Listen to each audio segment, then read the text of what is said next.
Fuck that. Brian's coming. I'm gonna get out of here. I'm going uphill now, so hold on, let me breathe a little bit.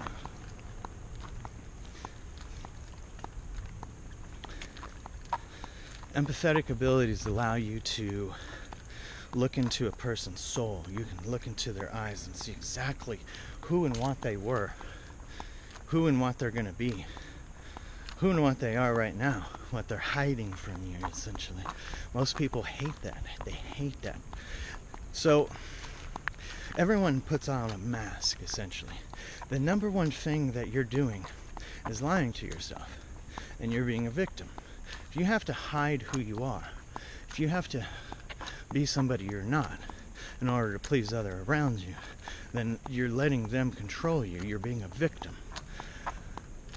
As an empath, you need to break through that victim's mentality.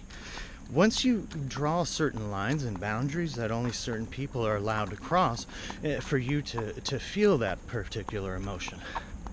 You can't just feel it from normal people walking around or family members that have maybe screwed you over too many times. You can't focus on those people. What you want to focus on is those handful of people that do listen, that do care, that do love you, that don't fuck you over. Those are the ones that you hold to your heart. You put some energy in. The other folks, you don't necessarily have to despise them, but this is your energy, okay? You can give it to where it goes, where it's supposed to go. I want you to think about this. Jesus, when he was walking around, there are douchebags. Oh, why don't you come and hang out with us and talk with us and blah, blah, blah, blah, blah. And he shunned those folks off. He went and hung out with the people, you know, the homeless, the hungry and the starving, and the weak and the lame. Yeah, the weak and the lame. So he's going to go and hang out with these folks. Now, today's society, if you're wanting to be somebody, you go and hang out with the wheelers and dealers and, you know, the well-to-do fucking cocksuckers. Well, Jesus wasn't doing that, was he? So all these BS Christians that try to talk this nonsense, and trust me, I love talking to these people over and over and over and over and over again, because it's fun. I mean, I'll do that shit for free. But these people talk about, let's do what Jesus would do. And it's laughable. I don't see any of these people walking around in rags, not having nairn's money, nairn's job, just doing their fucking thing, going and preaching what they believe in. That's essentially what he did. The guy was a revolutionary. They like the whole idea that he died for their sins so they can go and do whatever the fuck they want to. And say, oh, I'm forgiven. You know, most Christians would say, oh, that's not how it works. Yeah, of course that's not how it works. But believe it or not, there's dumb shit motherfuckers I talk to all the time that believe that. So, if you're saved like 7 or 8 times, it's all good. Jesus forgive you, man. Jesus has nothing to do with your soul being elevated. He's more or less a teacher, an example. Jesus actually even told you in the Bible, if you go and read that shit again, that what he's able to do will be nothing in comparison to all of us. All of us, once we accept who we are and we push those boundaries, there are things that we'll be able to do that Jesus couldn't even fathom. There's things that are already taking place that Jesus couldn't even fathom. There are things that are going to take place from here on out that you and I, people that are even well beyond our intelligence, can't even fathom. Oh, just so you guys know, I'm wearing my Hillary Clinton shirt. says for rent by the hour. Just so you guys know, this is my Hillary Clinton shirt, y'all.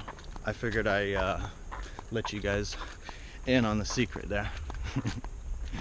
But as an empath, you can project things to happen around you. All you have to do is accept who and what you are. You need to find out who and what you are. You need to be happy with yourself.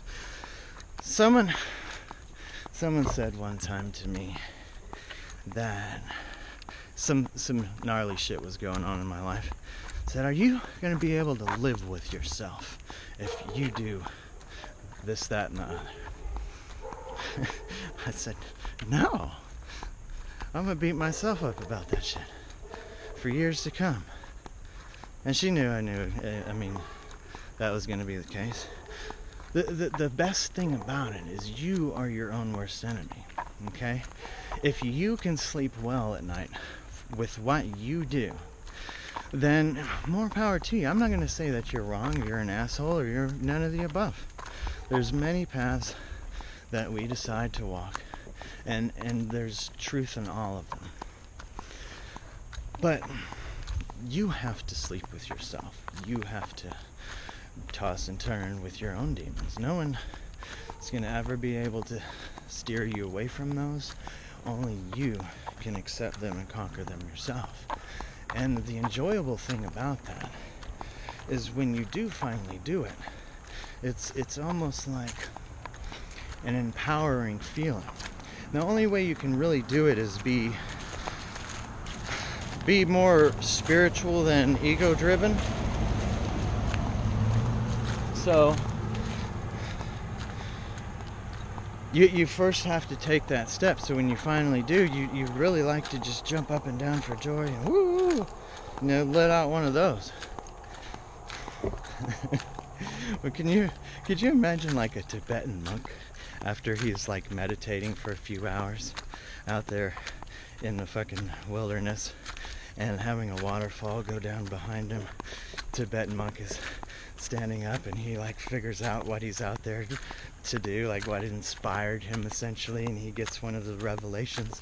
Do you imagine that he fucking jumps up and does a woohoo as loud as he fucking can? Wouldn't that be awesome? I'd like to see something like that. But when you are more spiritually driven, you got to get away from that and to kind of sticking your chest out, so to speak. The humble cannot be humiliated. Remember that one. If you try to build yourself up to be something you're not, and it comes with that as far as financially, because everybody's supposed to drive the fancy car, have the nice house, and the this, that, and the other. It has nothing to do with all that stuff. It has to do with you being able to sleep with your own thoughts at night. Successful people are very capable of doing that. Some people are haunted by the things that they've done. They're really sick motherfuckers, and these are the ones that prisons are designed for. These really sick motherfuckers that get off on all of this shit that they do.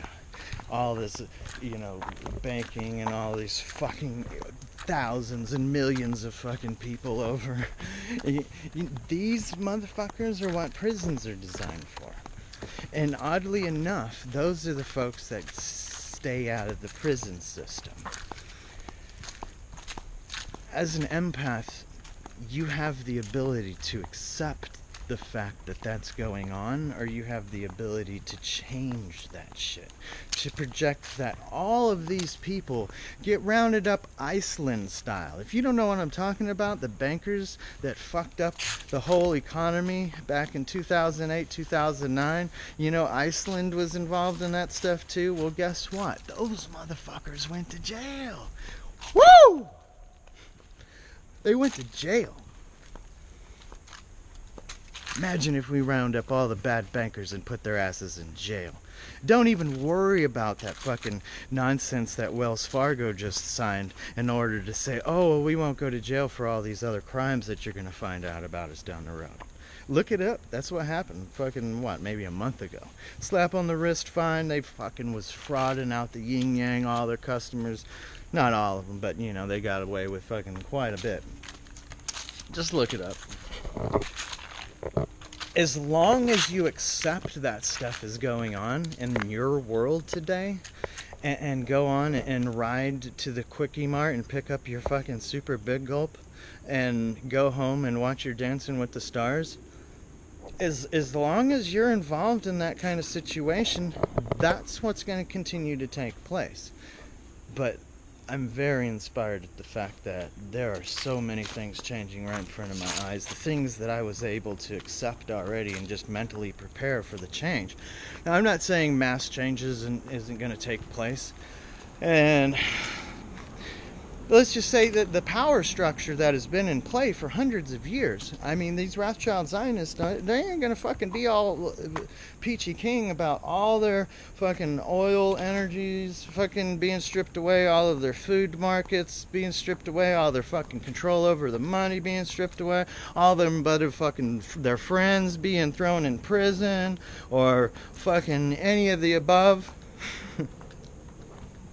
They're not gonna be too pleased with that. So if you imagine people that are already in control and otherwise don't want to give up their whole control, what do you think's going to fucking happen, dude? It's going to be pandemonium. It's going to be great. George Carlin fucking style, dude. Let's hang out and watch this shit go down. It's going to be enjoyable. Because guess what? Some of us are mentally prepared and otherwise physically and all the above prepared. There's only so many things you can prepare for. But look at what's happened in other countries. Look at what's happened in history.